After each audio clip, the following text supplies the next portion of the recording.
What's up, everyone? We are back here on the Transformer Slag podcast. My voice again is shot every time we do these long conventions. Everything just goes to the shitter. I apologize for that. But we're going to talk about some new Transformer product. I was on the floor at SDCC. I talked to individuals at Hasbro.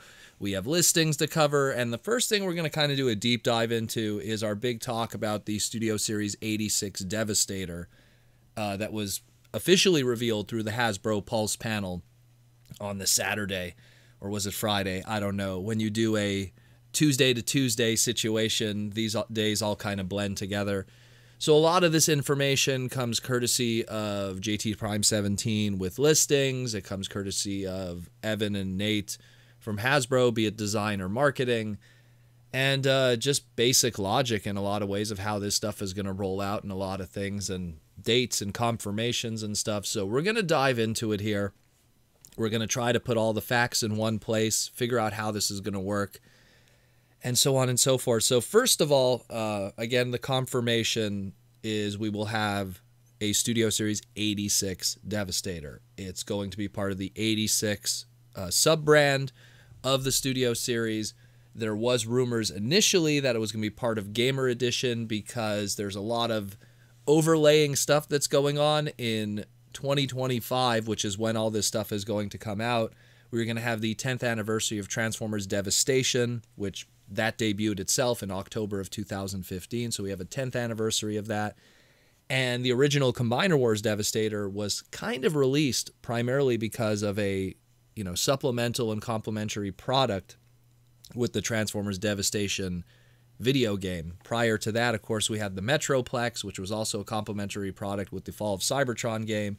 That's where those early Titans kind of got their weight in a lot of ways.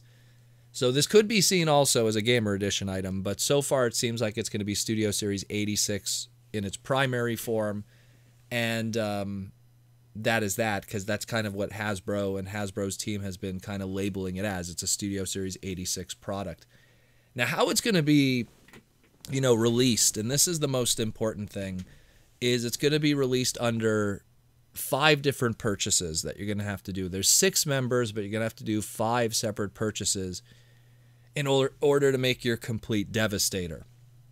So the first thing is that you're going to have 2 Deluxes, and all of these are going to be released over, by the way, all of these are completely released over 2025. There's not going to be some trickle over into 2026. There's not going to be a early item showing up in 2024. These are all 2025 products. There won't be some kind of weird shenanigans across different waves or stuff. So first of all, 2 Deluxes.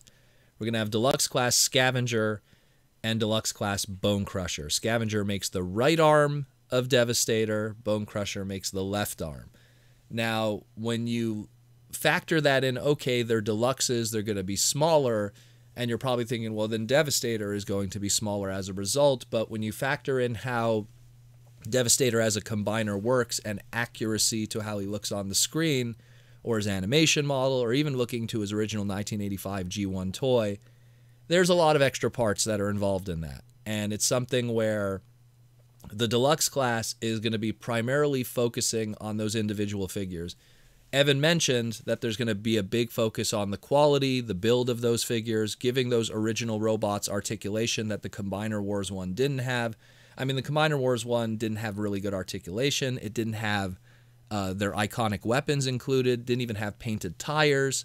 There was a lot of stuff that was unfortunately missing from those individual robots to sell at a more Titan-class package deal in a lot of ways. So this time around, there's going to be a heavy focus on those individual robots, giving them their weapons, giving them good paint decos, giving them good articulation, letting them be good individual products standalone on their own, even if people don't engage with it or go with the combiner element of it afterwards. So including combiner element pieces with it at a deluxe price point would just make that impossible with the price point and the box and everything.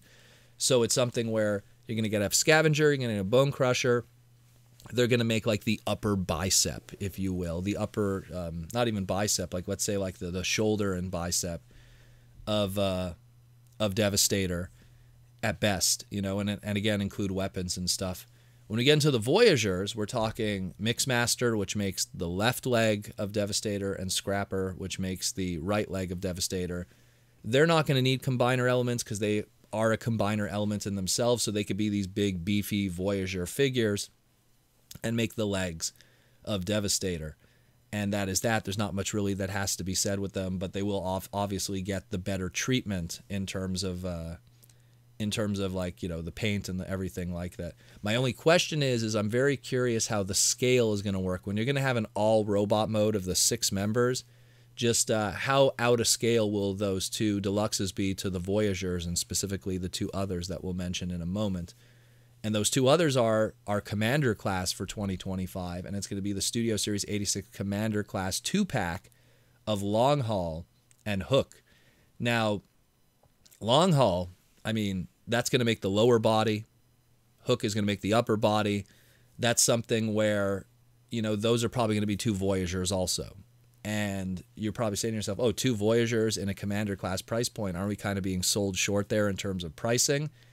Well, yes and no, because probably how this is going to go down is in that Commander class box of this 2-pack is going to be all the combiner elements to make a Devastator. Again, the Voyagers don't really need to have that, but those 2 forearms, those 2 hands, probably a lot of the other extra elements, the Devastator head itself, there's going to be obviously a little bit of parts forming involved, I would imagine, but that'll be in that Commander box to kind of sell it in, and that's how it's also going to fill it all out. Now, is this thing going to be larger than the Combiner Wars version? It's debatable. Some people have said that Evan said it's shorter. Other people say that it's taller. We will see how it goes about that. But that's how it's essentially going to be rolled out and sold across 5 different items, 6 figures. And Nate confirmed that there is going to be no box set for this, at least in 2025 or 2026. Who knows for 2027? Still very far away. Maybe get G2 colors, Tonkin-nator colors, Shattered Glass. The sky's the limit. The orange colors, there's so many you could go about with a Devastator repaint. But it's something where I'm pretty sure they're looking at those individual robot modes and in those individual alt modes, and you could probably get a bunch of other characters out of them too, selling them individually like that, where we did not see that with the Titan class. None of those individual robots saw any kind of action outside of being a box set kind of thing. So there's a lot of fun that could be done there. And again, it's something that can be a companion piece, can be seen as a Gamer Edition thing in a small way, because we do have a 10th anniversary for Transformers Devastation next year, so it also could be that. Not to mention, there is going to be some Transformers Devastation Gamer Edition product next year, specifically from the listings that we saw online, the 2-packs, the Elite Seeker, which is going to be in gray, and the Ground Soldier in blue. So we'll definitely stay tuned for that when that comes later on, and we'll get images and everything, but pretty awesome. There's a lot to take away from this. But again, it's been a while. It's been over 10 years since we got a proper G1 Devastator. Obviously, that trademark was kept alive through Super 7 and other smaller Transformer products that keep that boat going. But now we're back to another big combiner, and combine that, no pun intended, with the aerial bots that we're also going to be seeing in a couple of months. It's going to be quite an interesting year. And once again, Transformer fans are going to be eating very comfortably. And in a kind of like a 3D chess way, again, Devastator, 10th anniversary with Devastation, but more importantly, 40th anniversary for the release of the original toy back in 1985. So it'll be celebrating the 40th anniversary of that first Devastator toy too. So there's a lot of great stuff going on there. Let me know what you think about all of this. Again, I apologize for my voice. It is absolutely wrecked. And it's not going to get any better because I have more conventions coming this weekend. July and August is always a slog. It really is. So I'll see you guys then, and we'll talk to you in the near future.